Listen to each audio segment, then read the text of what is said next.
Hi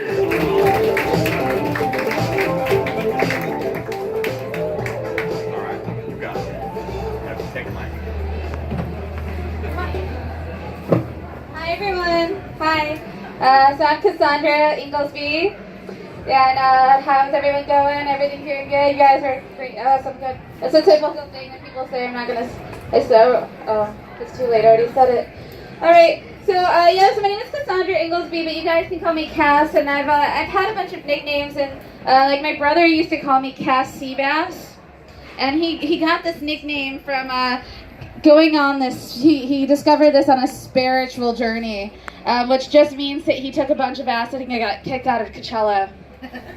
Yeah. He said that in life, like fish, we swim upstream. I didn't have the heart to tell him that was only semen. Yeah. So I've had other nicknames like Inglesbian and Freak.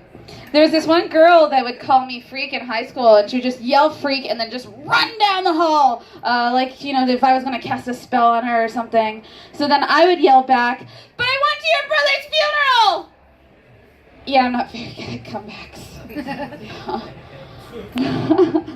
I guess there's a reason why she calls me a freak. But yeah, there's other rumors about me when I was in school. Like I slept with the math teacher, gave myself an abortion, and kept the fetus in the jar.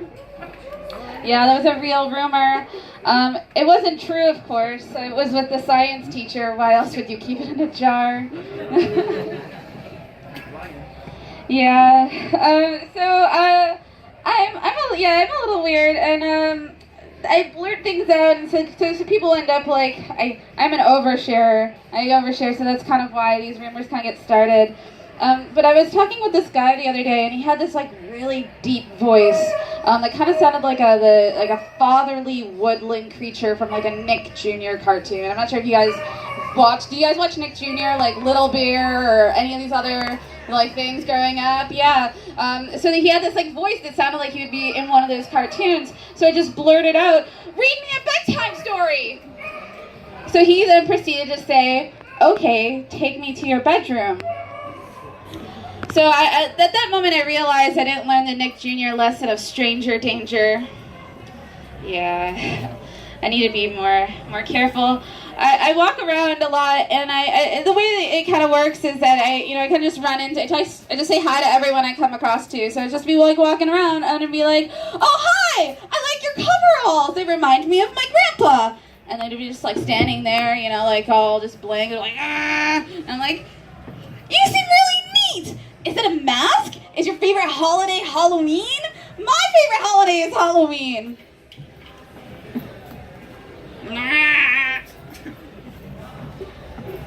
"Ooh, is that a big knife? Were you holding it the entire time? Neat!" Step. So yeah, that's my normal experience with strangers. So yeah, I haven't been stabbed that many times, but I'm sure it will happen again. Yeah. So I do have some friends, and but I'm originally from Chicago, and I've been wanting them to come out for a long time, but they're imaginary. Yeah. One of my friends the other day asked me what my top 3 favorite rappers were, and so I had to think about it for a little bit. I'm like, what? There's an old school and new school. Like, what? Who are my? What is this? What are my favorite rappers? And I said Saran, Tortilla, and 90 Snap bracelets are my favorite rappers. Yeah. I do listen to some rap music, but it's mostly just people that voted for Bernie Sanders. Yeah. I guess that's not as funny as I kind of imagine it to be, but yeah. So I think I might be a supervillain. I know that seems like a really strange thing to think, but like I hang out with people that have like really cool clothes, and then like they push my buttons, and then they're just like, "Look out! Look out, she's about to blow! let's yell to get down. She's the chaos beacon. And so like even these people, these are the supervillains, are like, you know, worried about my, you know, tracking too much chaos into their lives. But I think I'm also a supervillain because my exes keep dying. Yeah. They also become obsessed with me. Yeah, they also become obsessed with me. I'm a squirter, so this front zone is the splash zone, so look out for that. You guys might become obsessed with me after this show. Yeah. But I also think I'm a supervillain because I spent some time in a psych ward. Yeah. I decided it was a good idea to take 3 handfuls of sleeping pills and see what happens.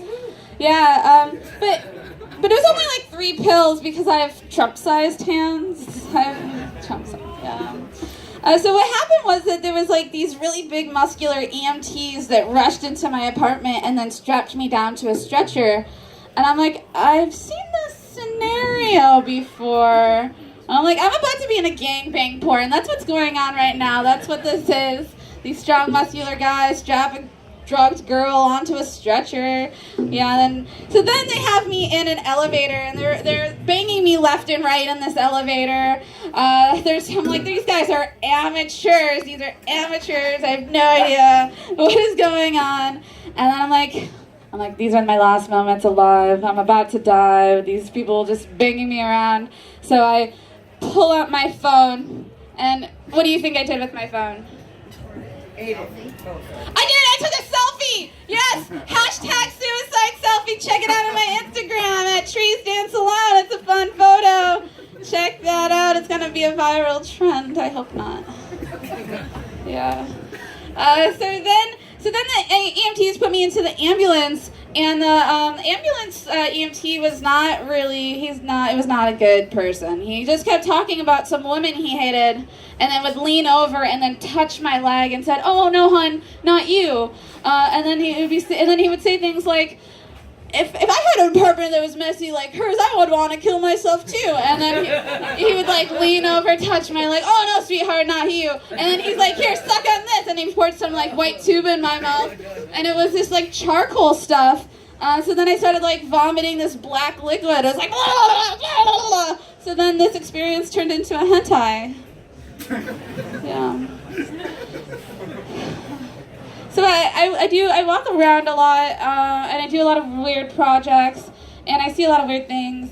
Like the other day I saw this sign that was written on a building, and it said, "Hey Brett, I want to get a hold of you," and then left an email address. Well, this kind of inspired me to do my own project, where I'll leave romantic love letters around the city that will say, "Hey Brett," or like common male name, like Chauncey.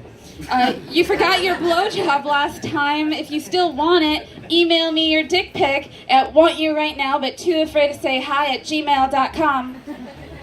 It's a real email address, so if you also want to send me your dick pic, you can send that as well. But yeah, so I'm not sure. I'm not sure what I'm gonna do with all the thousands of dick pics I'm gonna get. I was thinking maybe make a website of them called like Dicks of Frisco or something. Yeah. Oh, my other idea is to make paper dolls out of them. Like this uncircumcised one looks like post-French Revolution Marie Antoinette. Yeah, so that was another idea. I tried not to say this one anymore, but I kind of like the reaction, so I'm going to say it anyways. This other one looks like prom night Carrie, covered in blood.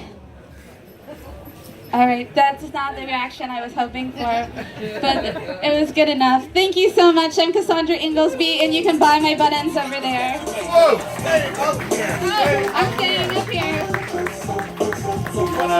You can actually sit down on the stool that I was sitting down on before.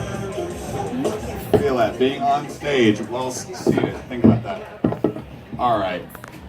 So, I mean, like, what is the price range of these buttons? They range from $3 to $5, and I work on a sliding scale. What does that mean? What does that mean? If you want one, you can negotiate pricing. Like, is it hard to negotiate pricing? Do I look? I said it was naive. Do people Before ever, my set, negotiate up?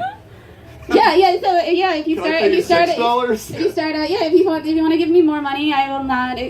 So I do have a story about that. Once I was on stage and some guy came